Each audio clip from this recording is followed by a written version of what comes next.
Today, Armin and I are going to talk a little bit about FPAS Mark II and the tools that we use, okay? The modeling tools and the approach that we take to thinking about developing scenarios to implement policies of least regrets. I also talked a little bit yesterday about the dynamic learning environment, okay? And so test on here in the sense that everybody's in the GFS. As a part of listening to any presentation, the goal is that immediately after the person gives the presentation, their job is to present it better than the presenter has presented it. So that is an idea that everybody is totally in the same mindset here. Okay, so just to have an idea of what a dynamic learning environment is. The people that I talked about, the stars, for example, that I talked about yesterday, can do that. And it is quite natural for anyone that is motivated and listening to someone to be able to present it better than the person that's actually presenting it, because they have the opportunity to listen to the person that's presenting it. And so that's what your goal is if you're in the global forecasting school, okay? All these documents are written up. We put out 7 or 8 working papers over the last couple of months. And so virtually everything I'm gonna say here is written. And part of the global forecasting school is that you're expected to read all these documents and know everything that's in them and so on. So I'm gonna be talking about 2 things. The analytical framework that we use, which is based on this model of endogenous policy credibility and so on, as well as this application that we do called Not the Fed Teal Book. And so the Fed Teal Book is basically a document that's produced by the Fed staff, but produced and published with a 5-year lag. And so the FOMC members now, for example, you can go back and look at what the record was when they were thinking about the global financial crisis and lots of interesting times in the past. You can see the briefing material that the FOMC members had. And in some sense, it's very much in the spirit of FPAS Mark II, but it is not used to communicate monetary policy. The dot plot is used to try to communicate monetary policy. And so the Not the Teal Book is meant to use the United States as an example, as an environment where we can simulate different institutional setups like the Central Bank of Armenia, where you have very high levels of personal accountability by the board members. So how do we design a framework that's based on incorporating ideas of uncertainty and nonlinearity and policies of least regrets when you have the board actively involved in the process versus institutional setups like the Bank of Canada or like the Reserve Bank of New Zealand or like the Riksbank and Norges Bank, where you have consensus seeking among the board, where they try to develop baselines and so on. And it's going to turn out that you can do this FPAS Mark II in both institutional setups, but here you could actually read Not the Teal Book, which is simulating the first institutional setup, which is like what we're trying to do at the Central Bank of Armenia. Okay, so how does this work? Well, first thing is you don't think in terms of the model saying things. And so the move from FPAS Mark I to FPAS Mark II does not mean getting rid of any of your existing models, okay, that are based on things like local approximations. You might find that a bit peculiar, because yesterday we were saying that local approximations are something silly, that they're folly. That's not the right way, I think, to think about this. We have to use those local approximations to be able to exploit things like the common filter, to be able to develop things like the historical narrative and so on. So there's some issues where we kind of abstract from the nonlinearities, but of course recognizing all the time what is missing by ignoring those nonlinearities. Okay, so doesn't mean throwing away your existing core model that's based on linearization and the common filter and all the tools that you would use and so on, but it means recognizing the weakness in those tools, and of course designing tools that are more up to the task. The suite of models has some core models, like in FPAS Mark I. In this case, the core model is going to have crucial nonlinearities. So it's going to have a convex Phillips curve, which of course is very important for thinking about what has been happening during the period of COVID, where the proportion of firms facing bottlenecks increased. Theoretically, what that does in models is that it shifts the asymptote. So the maximum level of the output gap that generates really high inflationary pressures, an increase in the proportion of firms facing bottlenecks shifts the Phillips curve in and is obviously more inflationary. Okay, that's the very first thing for a given amount of excess demand pressures. So it changes the sensitivity of inflation to excess demand pressures. And that, of course, has interesting implications for monetary policy. The other important nonlinearity that's missing in standard models is endogenous policy credibility. So one of the problems with linear models, for example, that presume high levels of credibility, is that they would give rise to policy errors that are exactly like the policy errors that have actually been made over the last 2 or 3 years. Models that presume credibility, that there are not risks from allowing inflation to rise persistently, losing credibility, and of course, as a result of that, then having to impose an even larger recession on the economy, not only to re-anchor inflation, but to re-anchor long-term inflation expectations once it's been allowed to drift up. Given what I just said, that the structure of the economy that we're studying is nonlinear, we need to have a loss function. A reaction function just isn't up to the task. We need to have a loss function because the policy path for the Fed funds rate that we compute has to be consistent with the story that we have about how the economy is evolving over time. In other words, how credibility is evolving over time. The way Angela likes to put it is that when we think about setting the path for the policy rate, we do it in a way where the policymaker accounts for the implications of not adjusting the interest rate and what implications that would have for credibility and inflation dynamics in the future. So that's why we need to have a loss function.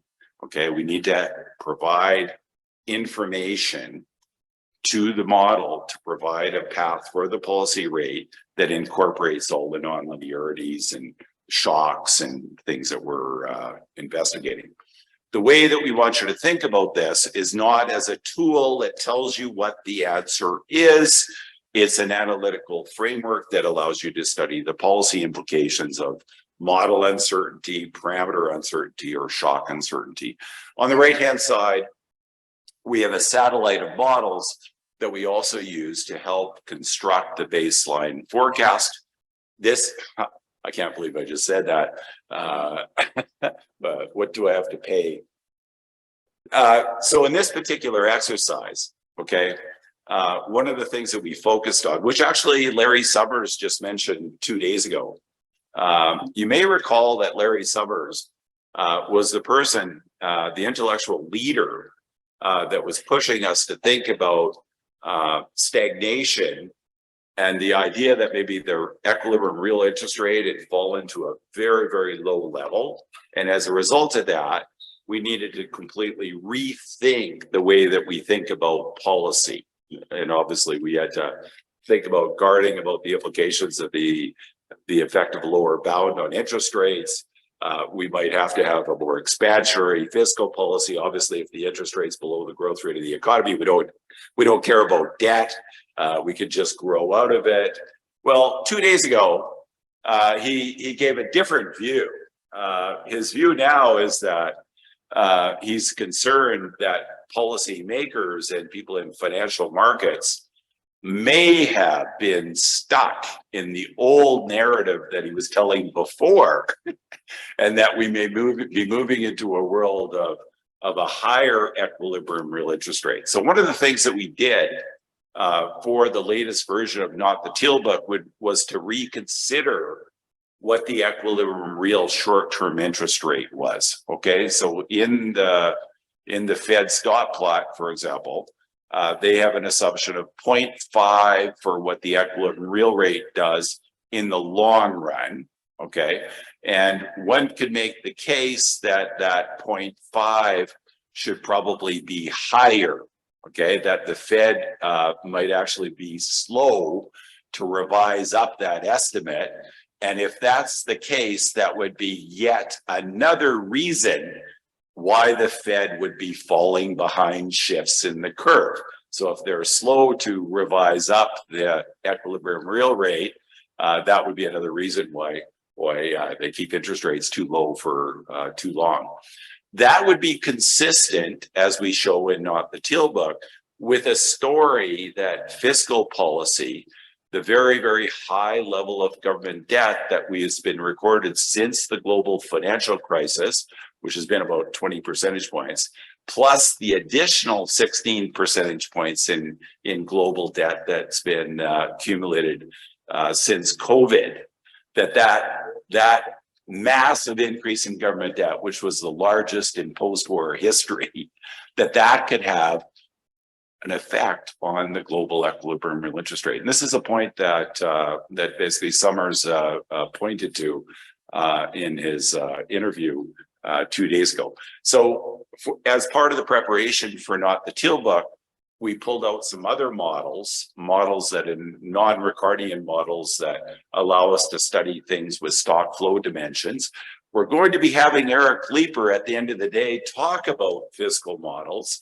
But one of the issues that we actually talked about in Not the Teal Book was how to think about government debt in a world that's non-Ricardian and what implications that has for the equilibrium real rate. So again, we use a suite of models, some models to inform us about how to think about global equilibrium real interest rates, some models to think about the terms of trade, some models to think about food shocks.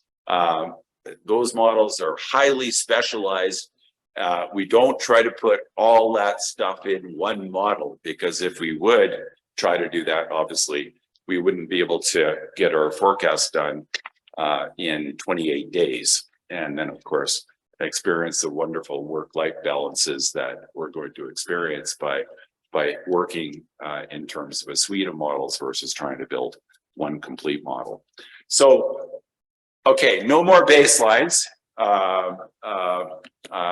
Every time one stab, no more baselines, except maybe in the institutional setup where you have consensus seeking.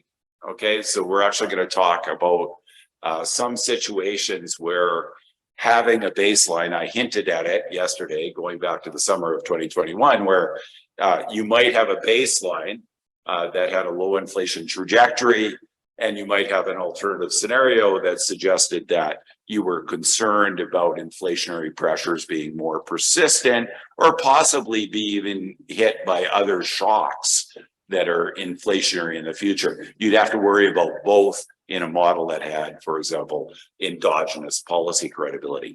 Okay, so we want to talk about those situations in different institutional frameworks. Today, we're going to talk about the Central Bank of Armenia case, where we think in terms of a case A and a case B scenario. So what is a case A scenario and what is a case B scenario? So the very first thing that we do is to look, in the case of the United States, at the expected path of the policy rate. So the story was very simple. The expected path of the policy rate was 5% at its peak. Very, very simple numbers. And so what we want to do when we construct a case A scenario is to construct a scenario where their demand and supply conditions and underlying inflation would be consistent with interest rates, the Fed funds rate rising, a bit more than what is in the expected path of the policy rate. Okay. Of course, we also want to consider a case B where interest rates rise by a bit less than that. Now, why is that important? And why is that very useful? When one thinks of forward guidance, okay, good forward guidance, as opposed to the forward guidance that we've been hearing about recently, good forward guidance is always going to be a combination of quantitative forward guidance and qualitative forward guidance. Okay, and so quantitative forward guidance would be a scenario. So, for example, the case A scenario would be interest rates rising by more, the conditions under which interest rates would have to rise by more than 5%. That's a quantitative scenario. It's a scenario that has a full macro picture with interest rates and inflation and market interest rates, and in the open economy version, obviously the exchange rate and so on, a whole macro scenario that's quantitative. Another quantitative scenario would be case B, where interest rates are rising by less than 5%. The qualitative forward guidance comes in by the policymakers saying that he has more confidence that it's more likely that the case A scenarios are more likely than the case B scenarios that he's been looking at. So the qualitative is basically a judgment about what kind of world the policymaker thinks that he's living in. Why is that advantageous? Well, it doesn't box the policymaker in. The actual thing that we call the decision date at time T is a decision date. Okay. If you don't do it this way, and you pretend that you can actually publish the policy path that has been decided on decision day, how is that possible? Like, how is that physically possible? Because it obviously takes time to construct that policy path. So the decision truly cannot be on what they call the decision day. It's impossible, because how could you make a decision, regenerate the forecast, and instantly publish it? It's not technically possible. In fact, it's quite likely that from time to time there will be situations where, when you start a process, a forecasting round, that you might change your mind. In fact, you might even argue that the whole purpose of the exercise in policy deliberations is to allow for the possibility that the policymakers might change their mind on the basis of new evidence and discussions that they've had with the staff and amongst themselves. And so the idea of having forward guidance as being a combination of quantitative forward guidance and qualitative forward guidance, the qualitative meaning the statement by the policymakers that they think that they're more concerned about case A scenarios than case B scenarios, is quite natural.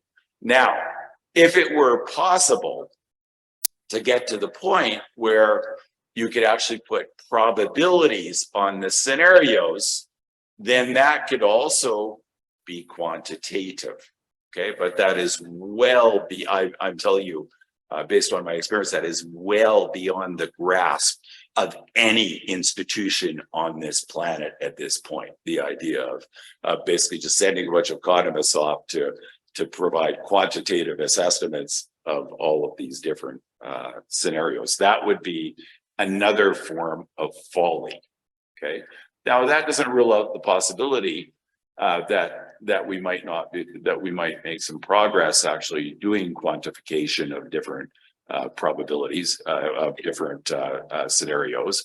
But the idea of designing a framework that assumed that we could do that would be folly. That would be subject to the same folly as local approximations and so on. So you could read about all this stuff that we're going to be talking about. It is going to be based on basically these things called mixed complementarity problems. If you think about policy problems, all interesting policy problems are mixed complementarity problems. In fact, I challenge anybody in this room or on the call to think of any interesting policy problem that's not a mixed complementarity problem. A mixed complementarity problem is a problem where there's an objective function. In this case, for monetary policy, it's a loss function, a discounted future loss function where you have deviations of inflation from target, the output gap squared, the change in the interest rate, so that we can construct plausible paths for the interest rate that are smooth, and plus this price level gap term thing that I want you to completely ignore for the time being, because it's not going to be used in the presentation. In this presentation, the loss function is symmetric. It is not one that's consistent with the Fed policy. The Fed policy is based on an asymmetric objective of maximum employment. So that output gap that we're looking at right now is not symmetric for the Fed. Their behavior is much more consistent with caring about unemployment, but not caring about excess demand. So that loss function right there would be more relevant for a country like New Zealand, where their loss function is very symmetric, where they raise interest rates when the economy is overheating. Okay, this loss function was actually, in this analytical framework, was actually suggested in 2015 in the Article 4 consultation with the United States.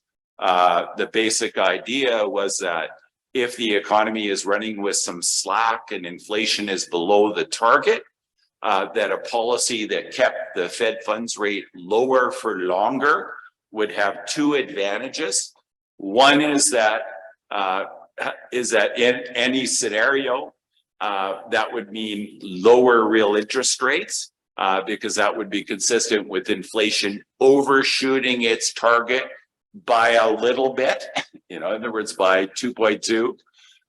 And of course, that would mean closing the output gap faster, and also resulting in an expected overshoot in the output gap, which again is modest. The modest part of it comes from the symmetric loss function. The loss function that the US is using is not a symmetric loss function. It is very asymmetric.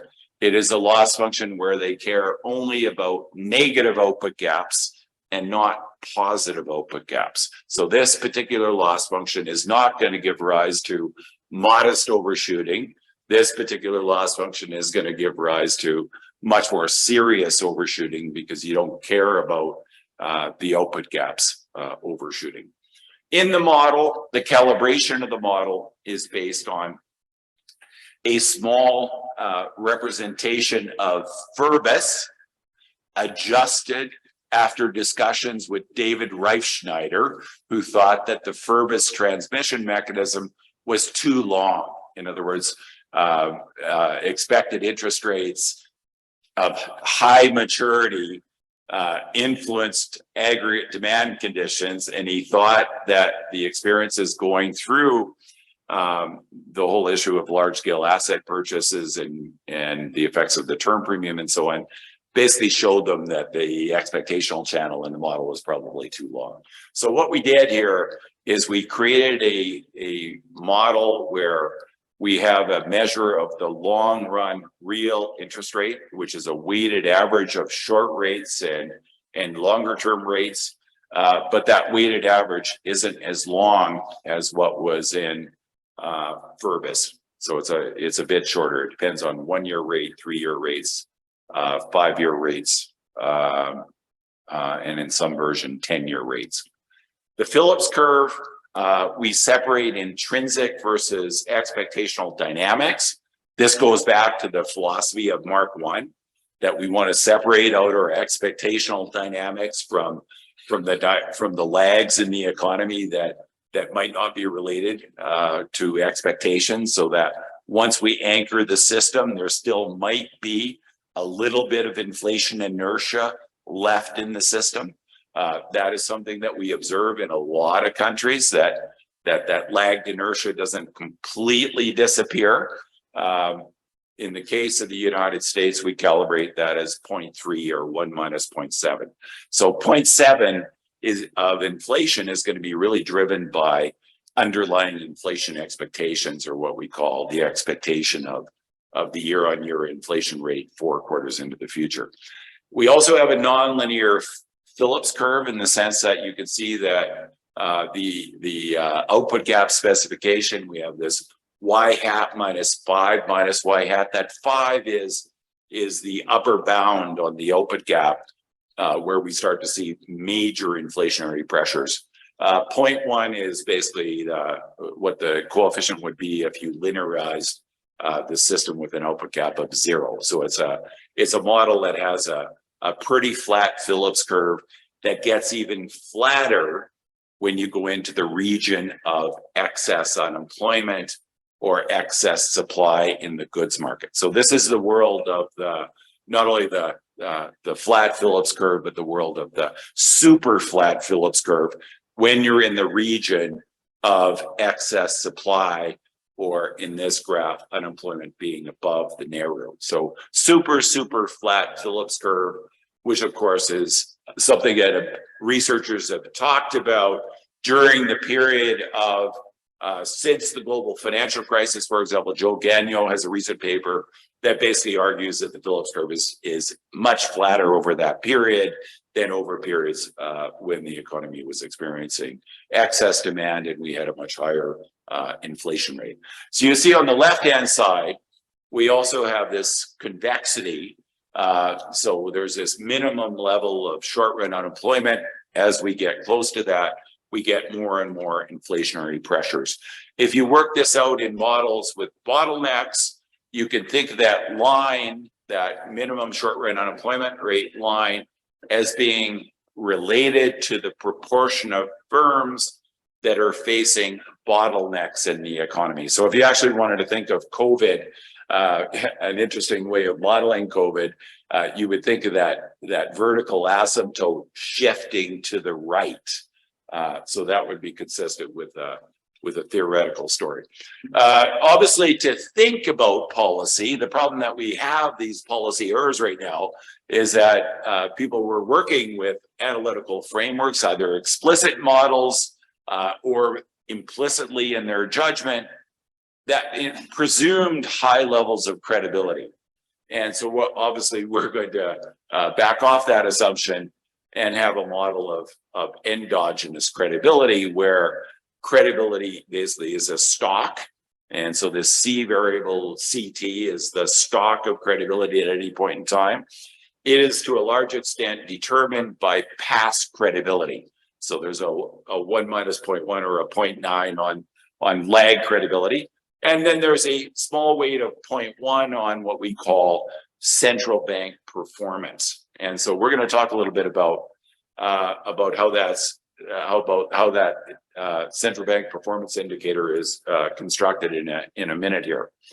How does credibility work? What does it do in the model? Okay, so the whole concept of credibility is completely vacuous unless we map what that credibility means in terms of observable variables. And in this particular case, what does it mean? Well, if credibility is perfect, if credibility is 1, then we have the standard model where inflation expectations is basically equal to the model consistent solution pi 4 t plus 4. And when credibility is 1, then obviously 1 minus credibility is 0. So we eliminate this lagged inertia in inflation expectations that arises because of imperfect credibility. In addition, to get at the idea that inflation expectations can ratchet upwards when there's a shock that drives credibility down, we also have an inflation bias term on the end of the equation where we have a parameter beta equal to 1 minus credibility. Again, when credibility is 1, there is no bias in inflation expectations. That last term is supported by a lot of empirical work where you look at all the best inflation expectation measures that exist, which isn't very many. There's not very many countries that have very thick index bond markets, and the survey measures are very unreliable. But when one looks at the available measures, when one looks at the disinflation experiences from the early 1980s, one observes two parts to the disinflation process.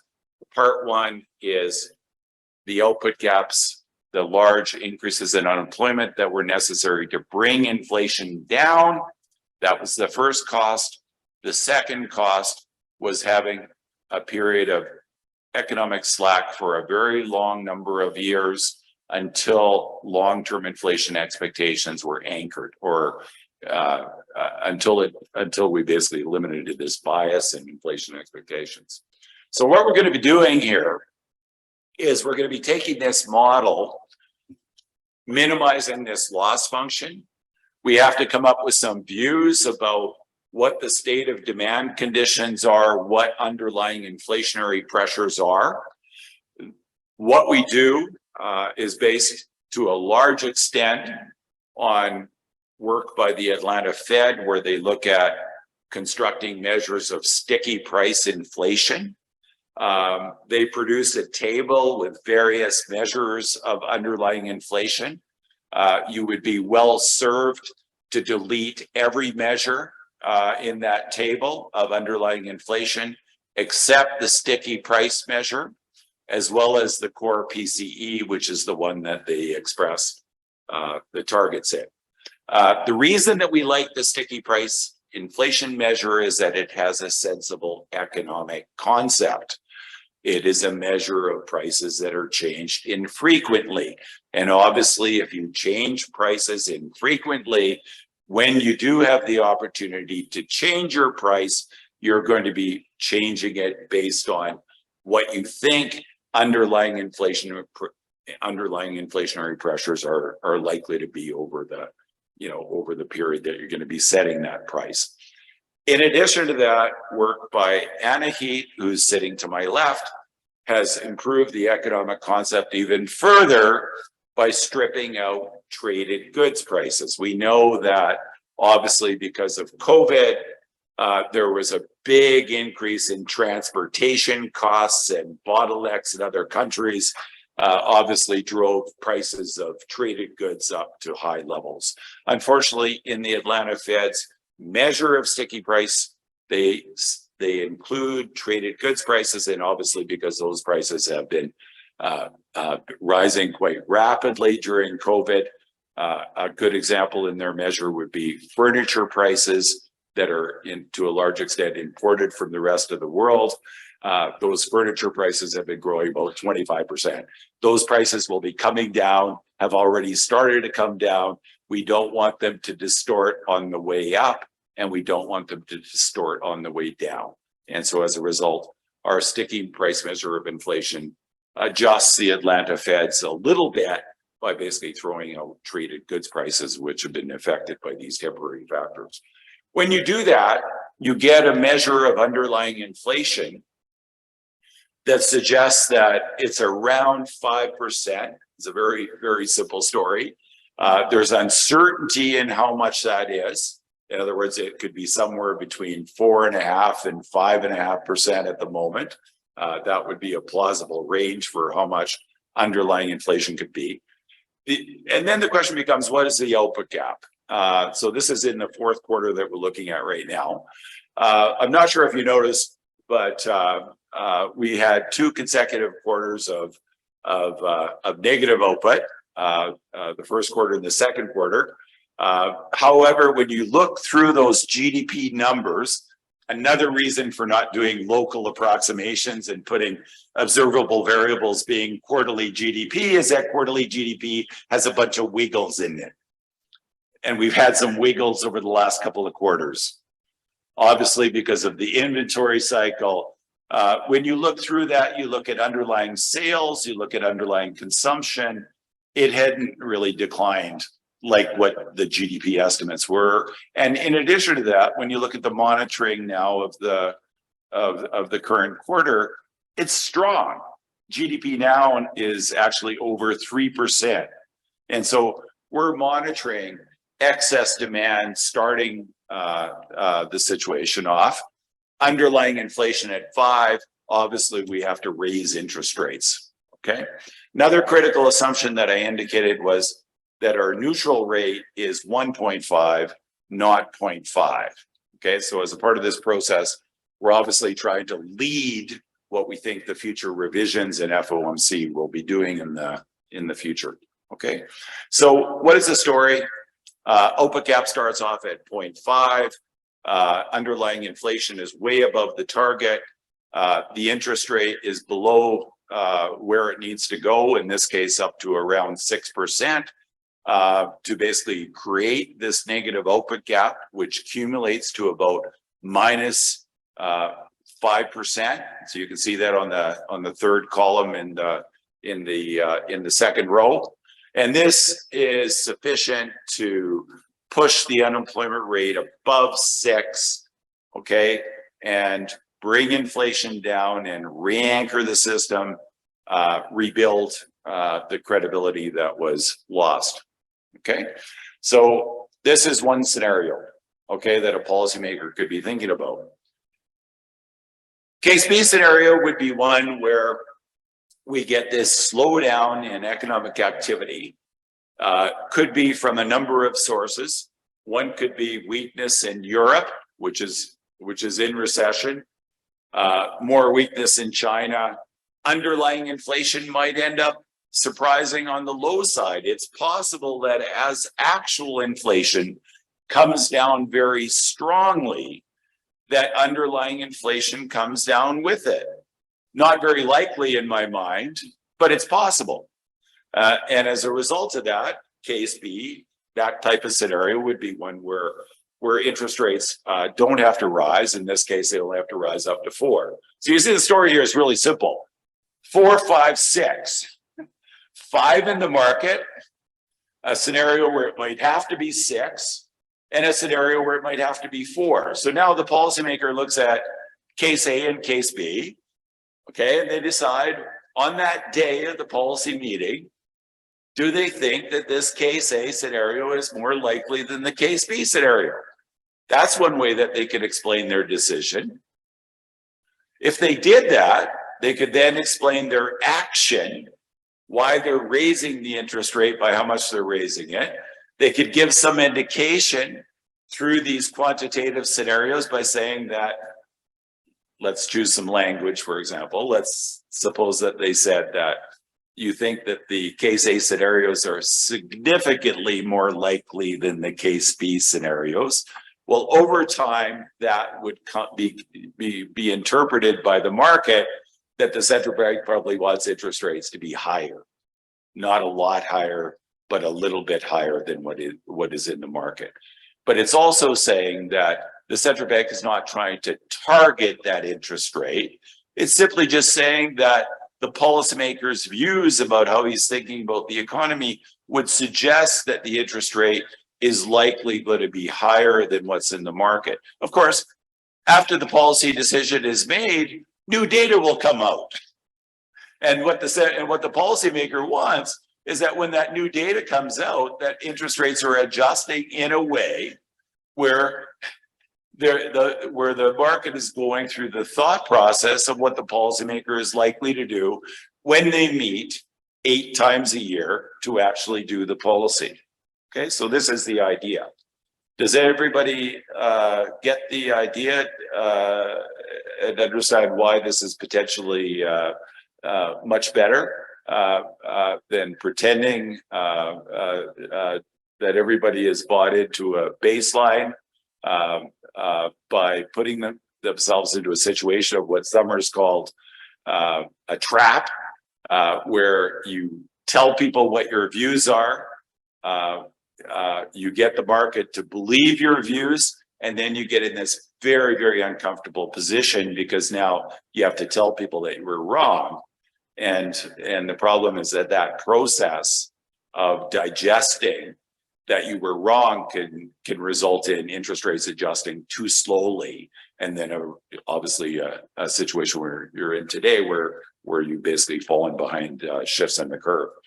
The other possibility, okay, which is even more important, you might argue, than the case A and case B's. Case A's and case B's was simply just designed to get around the problems with dealing with baselines. You understand that? That the real action here is in the least regrets policies, the policies that places like the Reserve Bank of New Zealand are talking about, trying to think of a policy that guards against something really bad happening, like losing your credibility and long-term inflation expectations ratcheting up and now having to impose an even larger cycle on the economy. So this is just an example where consumption doesn't slow.